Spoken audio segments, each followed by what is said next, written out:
Ok. Alors, pendant que tu entends le son du bol et le son de la princesse, tu es là confortablement installé. Tout va bien.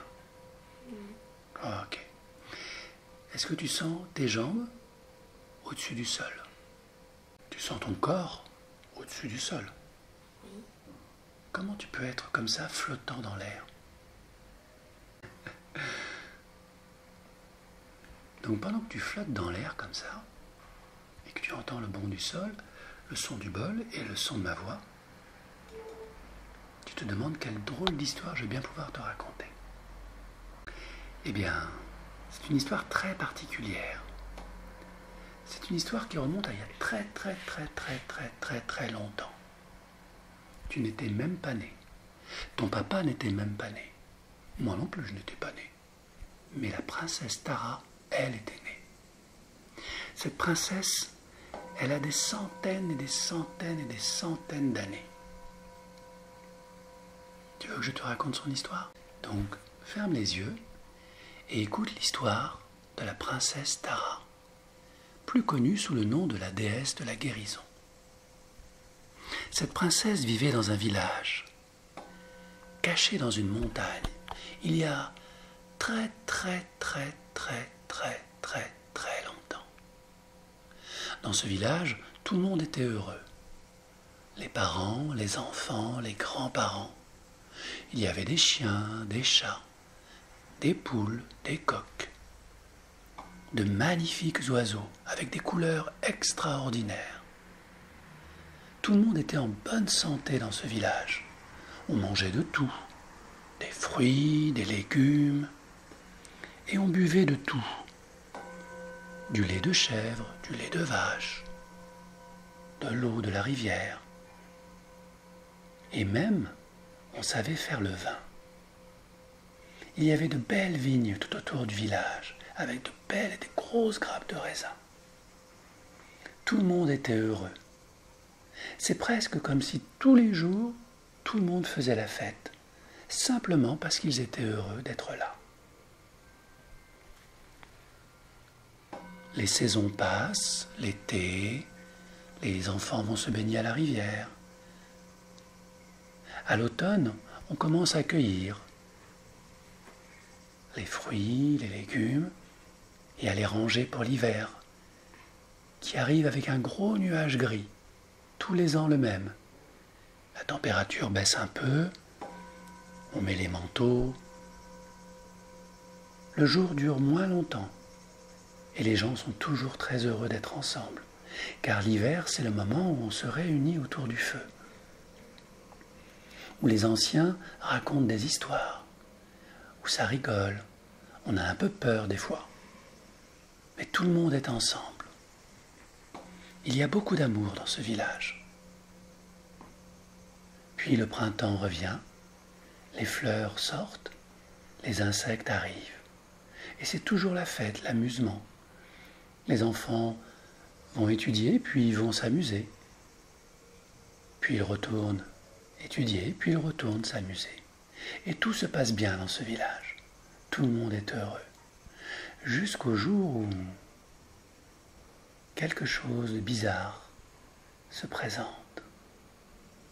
D'abord sous la forme d'un renard, comme blessé, qui arrive sur le chemin qui traverse le village. Les villageois sont inquiets.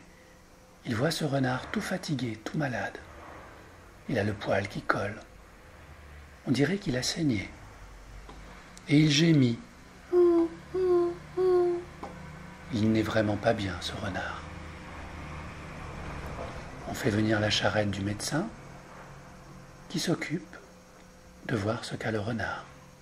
Mais il ne comprend rien à cette maladie. Le renard est vraiment mal en point.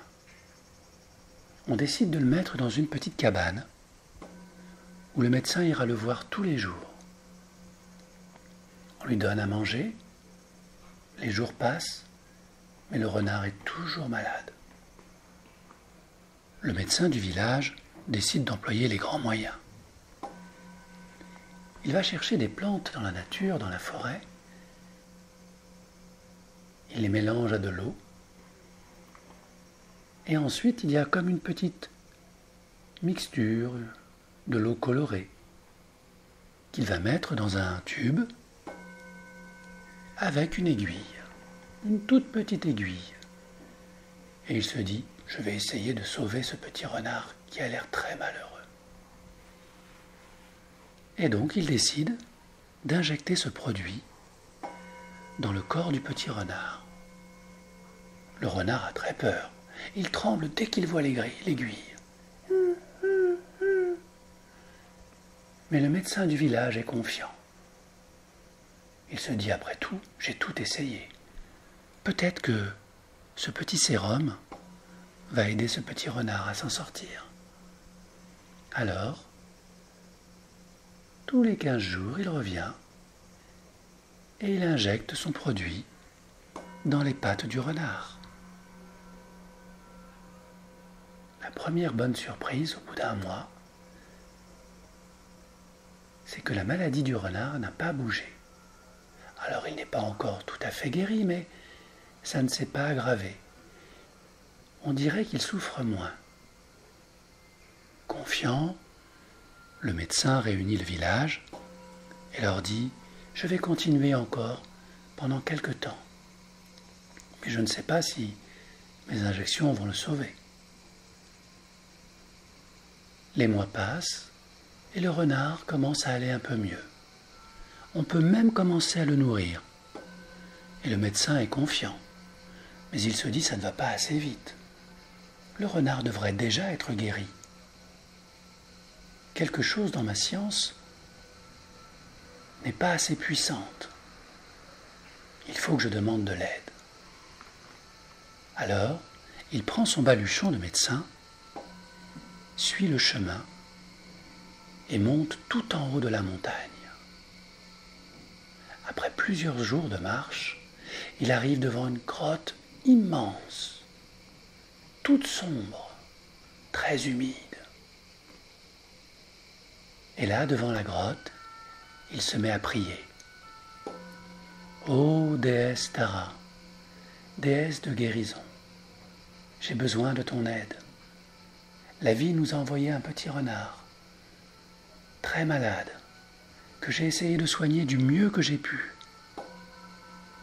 Il a repris un peu de poids, il souffre beaucoup moins, mais il est toujours malade. Ô déesse Tara, peux-tu m'aider à soigner ce renard?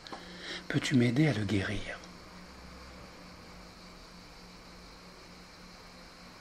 Quelques heures passent, et dans la grotte, une belle lumière apparaît. Et la princesse Tara, déesse de guérison, apparaît au vieux médecin. Oh, que tu me sembles bien fatigué, vieux médecin. Tu as fait un long chemin pour ne pas me trouver. Et voilà que tu es là, devant moi. Et je sens que ton cœur s'inquiète pour ce petit renard, plus que pour toi.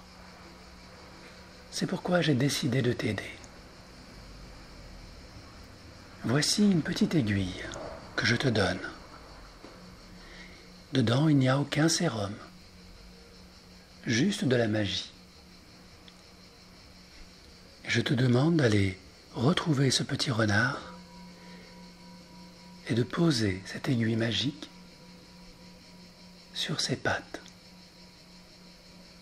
afin de l'aider à guérir. Le médecin est tout content, tout heureux, remercie la déesse, se met à plat ventre, mais voilà qu'elle a déjà disparu. Il lui reste dans la main la petite aiguille de guérison magique. Et il redescend au village tout confiant, tout heureux. Arrivé au village, quelque chose de terrible s'est passé.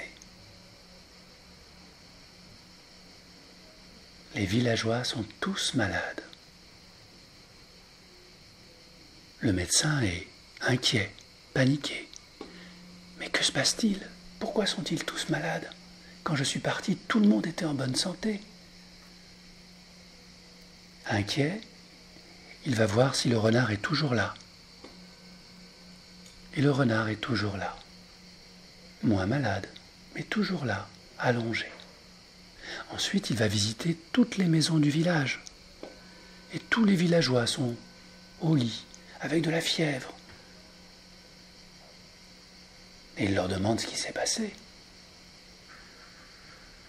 Et un des villageois lui dit ce qui s'est passé. Ils ont voulu aider le renard et ils l'ont porté jusqu'à la rivière pour qu'il puisse boire un peu d'eau. Ensuite, ils ont remis le renard à sa place. Et tous les villageois ont bu l'eau de la rivière. Et c'est comme ça que la maladie du renard s'est transportée dans le corps des villageois. Alors le médecin court à sa charrette et prend l'aiguille magique. Et il passe dans chaque maison. Et avec l'aiguille magique, il touche chaque villageois. Instantanément, tout se passe bien. Chaque villageois guérit. Et il continue comme ça. Ça fait bizarre au début, mais le corps des villageois va de mieux en mieux. Chacun retrouve le sourire. C'est facile, agréable. Et l'énergie et la force revient. Et lorsque tous les villageois ressortent du village, ils décident d'entrer dans la cabane où se trouve le renard malade. Et là, toujours avec l'aiguille magique, il regarde les pattes du renard et lui dit « Petit renard, je vais poser l'aiguille magique et tu vas de nouveau être totalement guéri. » Exactement. Voilà. Et il passe à l'autre jambe et là encore, il pose l'aiguille magique. Et le renard est instantanément guéri. Excellent. Le voilà qui se redresse sur ses pattes. Sa fourrure est toute belle, toute brillante. Il rigole, il saute. Il a les yeux malicieux. Et il est tellement fort qu'il sort tout seul de la cabane. Et tous les enfants veulent jouer avec lui. Et le renard s'amuse avec eux. Tout le monde est guéri. Et le médecin prend le renard dans ses bras et il le caresse. Et il lui dit « Petit renard, tu dois sûrement avoir des parents qui s'inquiètent car ça fait longtemps qu'ils ne t'ont pas vu. Prends le temps de manger un petit peu. Et quand tu seras suffisamment fort, retourne voir ta famille pour qu'ils puissent voir que tu es totalement guéri maintenant. » Et à la fin de la journée, le renard a trouvé de la nourriture qui lui a redonné toutes ses forces. Et tous les villageois l'accompagnent sur le chemin et le renard quitte le village en parfaite santé. Plus rien ne peut lui faire de mal maintenant. Grâce à la déesse Tara, grâce à l'aiguille magique, il sait qu'il est tranquille, en sécurité. Et le dernier petit garçon qui accompagne le renard le caresse une dernière fois, le prend dans ses bras. Et le renard lui fait un gros câlin. Et dans ce câlin, il donne au petit garçon quelque chose d'extraordinaire.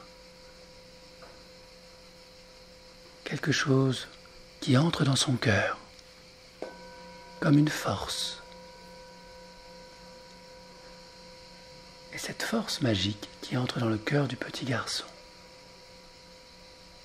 est là pour rester dans les jours, les semaines et les mois à venir. Et quand le renard est parti, le petit garçon ouvre les yeux, revient dans sa vie totalement libre, puissant, serein. Il découvre que dans sa main, le renard a laissé l'aiguille magique pour le protéger avant chaque injection. Et quand tu es prêt, tu peux ouvrir tes yeux et découvrir ce beau cadeau dans ta main.